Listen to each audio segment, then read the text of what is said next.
Bonjour tout le monde, Azulf Laoun. Ravi de vous retrouver une nouvelle fois sur ma chaîne YouTube Ma Passion Culinaire. Cela faisait déjà un moment que je voulais partager avec vous la recette de la brioche marbrée. Et j'ai choisi cette pâte comme modèle pour vous dévoiler tous les secrets et astuces d'une bonne pâte levée réussie. Alors sans trop tarder, suivons ensemble les ingrédients de la pâte, puis la réalisation détaillée de la recette.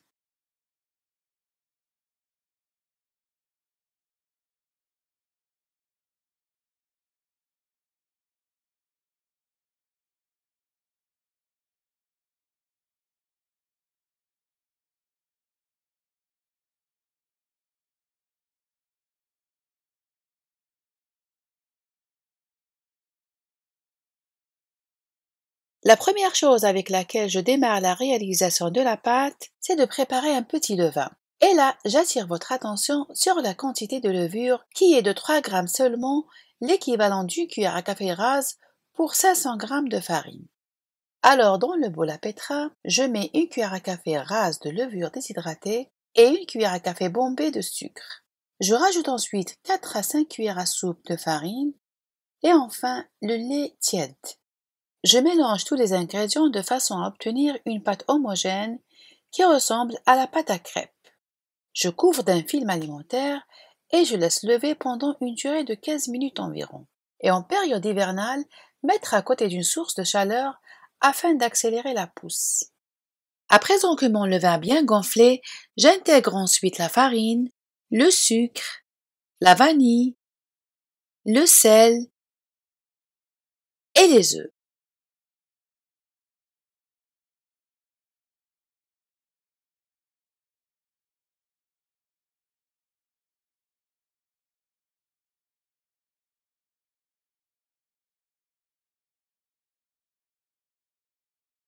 Je place le bol dans le robot et je laisse tourner le crochet à vitesse numéro 1 pendant 5 minutes, juste le temps suffisant pour assurer l'homogénéité de la pâte. Voici l'aspect de la pâte qu'on obtient au départ.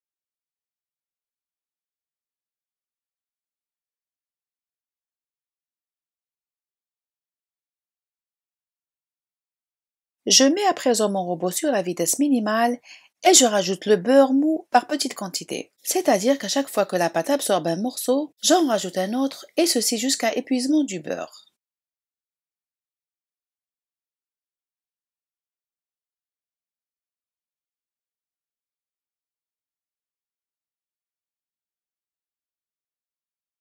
Je mets à présent le pétrin sur la vitesse numéro 1, puis numéro 2. Je laisse pétrir pendant une durée de 15 minutes environ, c'est-à-dire jusqu'à ce que la pâte se décolle des parois du bol comme ceci. Voici l'aspect de la pâte qu'on doit obtenir à la fin du pétrissage. Une pâte molle, lisse, élastique et qui ne colle pas aux doigts. Je lui donne la forme d'une boule, je la couvre d'un film alimentaire et je la laisse lever à température ambiante. Après 45 minutes de pointage, ma pâte a gonflé, mais juste à moitié. Je ne vais pas la dégazer. Je la recouvre encore une fois et je la laisse finir la pousse au frigo.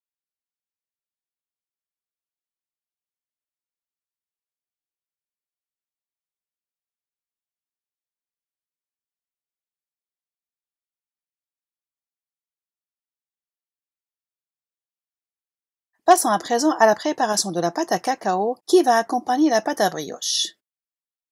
Dans un bol, je vais mettre le blanc d'un œuf et je réserve le jaune pour la dorure de la brioche.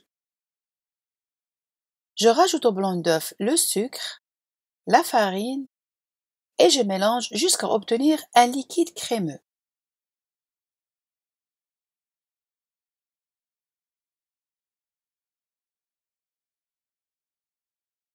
D'autre part, je chauffe le lait, je lui intègre le cacao et je mélange jusqu'à ce que le cacao soit dissous.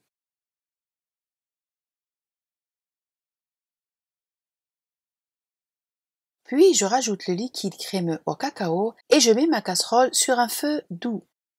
Mélanger avec une maryse ou une spatule, cuire à petit feu et ceci sans cesser de remuer. Et si vous n'arrivez pas à maîtriser la pâte sur feu, retirez la casserole du feu, travaillez la pâte, raclez les bords de la casserole et remettre ensuite sur feu jusqu'à obtenir une pâte consistante.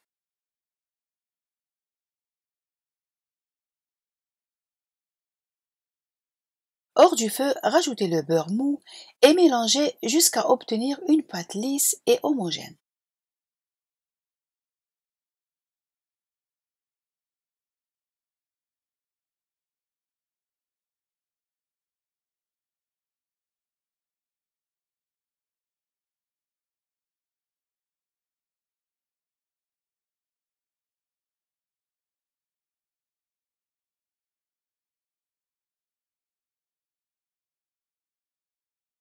Je mets ensuite ma pâte à cacao dans un petit sac de congélation, je l'étale sur une épaisseur d'un demi-centimètre que je mettrai par la suite au frais.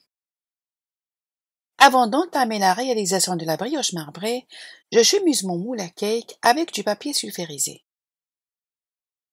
Ma pâte a bien réussi à doubler de volume et ceci même au frais. Je la mets sur le plan de travail et je la dégaze. Voyez ma pâte comme elle est bien ferme et ceci à cause du froid. Alors je ferai mieux de me dépêcher avant qu'elle ne soit ramollie par la chaleur de mes mains.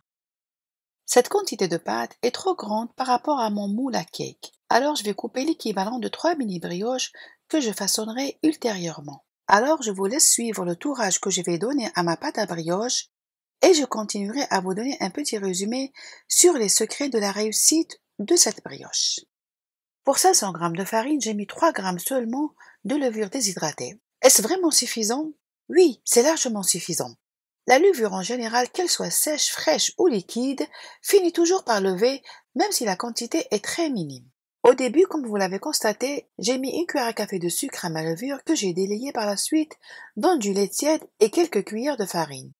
Et là, ma levure a commencé à agir au bout de 15 à 20 minutes. Je l'ai intégrée ensuite à ma pâte à brioche.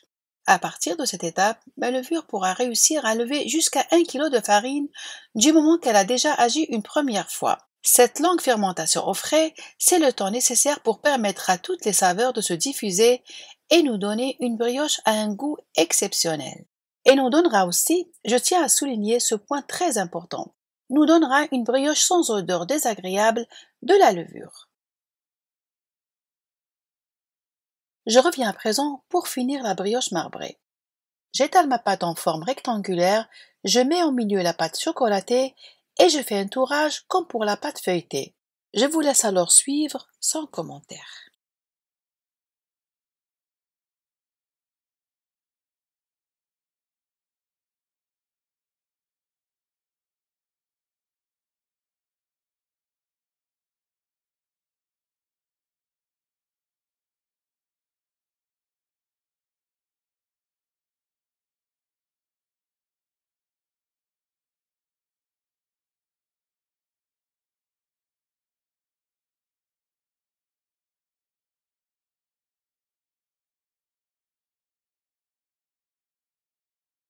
Après avoir donné 2 tours à ma pâte, je laisse reposer quelques minutes, juste le temps de façonner des mini brioches ou une tresse que vous pourrez voir à la fin de la vidéo.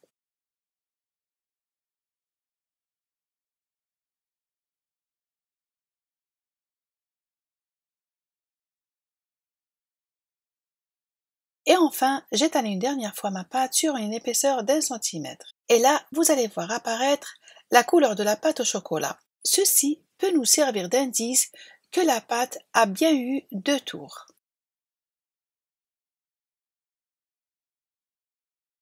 Je roule ma pâte et je la mets dans le moule. En la mettant dans le moule, veillez à mettre l'extrémité de la pâte roulée en bas du moule. Cela nous permettra d'obtenir un marbré bien centré lors de la découpe. Je laisse ma brioche fermenter pendant 3 heures environ dans un endroit hermétique. Et en période hivernale, couvrir et mettre à côté d'une source de chaleur. La brioche doit doubler de volume. Et enfin, je badigeonne ma brioche de jaune d'œuf auquel j'ai rajouté un peu de vanille. J'enfourne à 170 degrés dans un four préalablement chauffé pendant 15 minutes environ. Voyez comme ma brioche a bien gonflé. Et pourtant, j'ai mis une toute petite quantité de levure. Au fait, c'était une question de temps. Il faudra donner du temps à la levure pour agir et faire fermenter doucement la pâte. Cuire la brioche pendant une durée d'au moins 40 minutes. C'est comme pour la cuisson d'un mousse-couchou ou cake. La cuisson de ma brioche se fera simultanément en haut et en bas. Mon four étant électrique, donc je n'ai pas le choix. Au bout de 15 à 20 minutes, ma brioche est bien dorée, à croire que c'est bon, la cuisson est finie. Eh ben non, ma brioche est encore pâte à l'intérieur.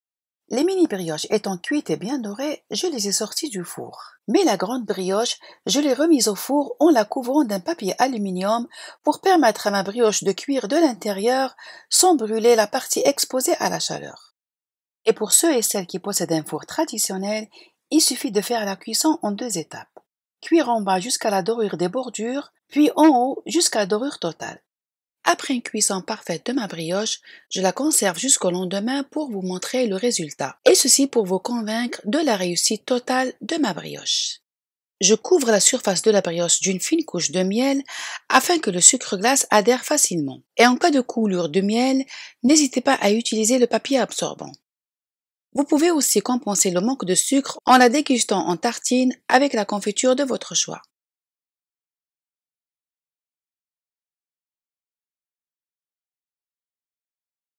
Nous voici arrivés à l'étape cruciale de la recette, la découpe et la découverte du marbré.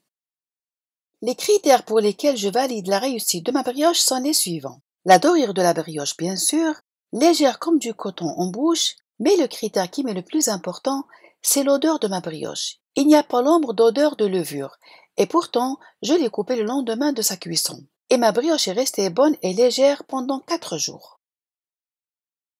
D'habitude, quand on prépare du pain, de la brioche ou toute autre recette à base de pâte levée, on a tendance à mettre une quantité qui est pour moi importante de levure. Les premières heures après la cuisson, le pain nous semble bon et réussi. Mais le lendemain, si on veut les déguster au petit déjeuner, une odeur désagréable de levure se fait sentir et le pain se réduit en miettes, toujours à cause de la levure. Je pense que je ne pourrai pas citer tous les secrets de la pâte levée aujourd'hui. J'essaierai de publier une prochaine fois une autre vidéo à base de pâte levée. Inch'Allah, comme on dit chez nous. Alors laissez-vous tenter et essayez ma brioche marbrée. Vous ne serez pas déçus. Et n'oubliez pas de me donner vos avis en commentaire. Ma vidéo de la brioche marbrée touche à sa fin. J'espère qu'elle vous aura plu.